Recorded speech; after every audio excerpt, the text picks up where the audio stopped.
10 choses à garder secrètes si tu veux vraiment réussir. Si tu veux réussir dans la vie, il y a des choses que tu dois apprendre à garder pour toi. Pas parce que tu es arrogant, mais parce que tout le monde ne veut pas ton bien. Voici 10 choses que les sages gardent secrètes. Numéro 1. Tes projets. Tant que ce n'est pas fait, n'en parle pas. Les rêves exposés trop tôt deviennent fragiles. Mieux encore, Aristote disait: travaille en silence, et laisse ton succès faire du bruit. Numéro 2. Tes prochaines décisions. Le pire n'est pas l'ennemi. Oui. Sachez-le. Le pire, c'est la vie des personnes proches de toi. Elles te limitent selon leur propre peur. Socrate, lui, il disait ceci: ne prends jamais conseil de quelqu'un qui n'a pas la vie que tu veux. Numéro 3. Tes faiblesses. Tout le monde n'a pas besoin de connaître tes blessures. Certains compatissent. D'autres prennent des notes. Souviens-toi de ceci, le monde n'a pas besoin de tout savoir sur toi, pour pouvoir t'accepter. Sun Tzu affirmait également ceci: ne révèle jamais tes faiblesses à ceux qui pourraient s'en servir contre toi. Numéro 4. Tes revenus. L'argent parlé attire la jalousie. Même chez ceux qui te sourient. Un proverbe stoïcien dit: la richesse est silencieuse, la pauvreté est bruyante. Numéro 5. Tes stratégies.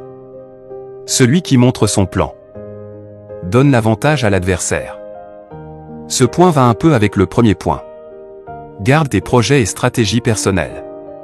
Ce n'est pas de la méchanceté mais les signes de quelqu'un qui veut vraiment réussir dans sa vie. Sun Tzu disait ceci: toute guerre est fondée sur la tromperie. Numéro 6. Tes bonnes actions. Aider les autres est noble. Le crier partout enlève sa valeur. Oui, nous vivons dans un monde rempli de vantardises, où quoi que ce soit, l'on fait. On aimerait se faire voir. S'il te plaît, ne sois pas ainsi, sois et reste toujours humble.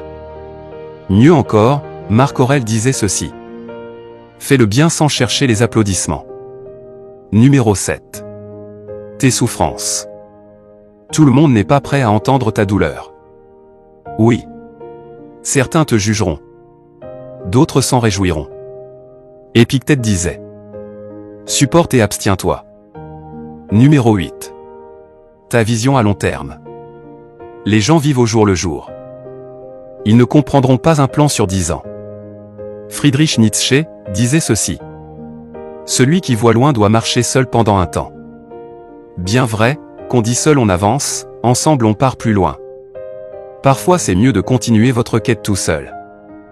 Numéro 9. Tes échecs passés. Tout le monde n'a pas besoin de connaître ton passé. Oui. Évite de trop étaler ta vie aux autres. Tout le monde a eu un passé. Certains échecs du passé t'y enfermeront. Épictète avait pour habitude de dire: ce n'est pas ce qui t'est arrivé qui compte, mais ce que tu en fais. Numéro 10. La personne que tu es en train de devenir. Ta future version n'a pas besoin d'explication.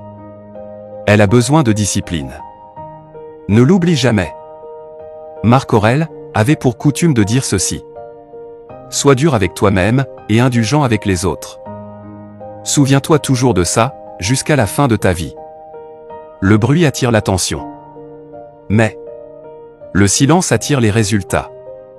Avance discrètement. Et laisse ta réussite parler pour toi. Si cette vidéo t'a parlé, c'est que tu n'es pas comme tout le monde. Tu as quelque chose de plus grand que les autres en toi. Sois la meilleure version de toi-même. Vis une vie, sans regret. Pour qu'à la fin, tu puisses vraiment être fier de toi-même.